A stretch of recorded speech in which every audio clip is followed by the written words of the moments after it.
आपण आपल्या फेसवर आलेलं ऑइल कसं रिमूव्ह करायचं, तर त्यासाठी आपल्याला एक टिश्यू पेपर घ्यायचा आहे. तो मधून काढून घ्यायचा असा डिवाइड.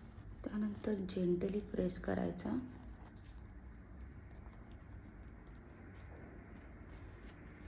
तुम्ही बघू शकता जिथे जिथे ऑइल रिमूव्ह झालं आहे तिथे कसं मॅट झालं आहे. इथे ऑइल आहे हे दाखवते रिमूव्ह करून.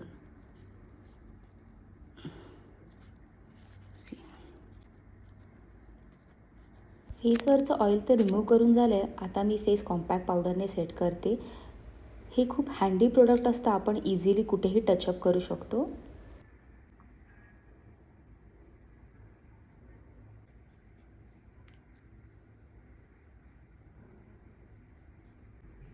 आता मी थोडं ब्लश पण लावून घेते आणि लिपस्टिक रिअप्लाय करूया. अशा प्रकारे तुम्ही क्विकली टचअप करू शकता. बाय.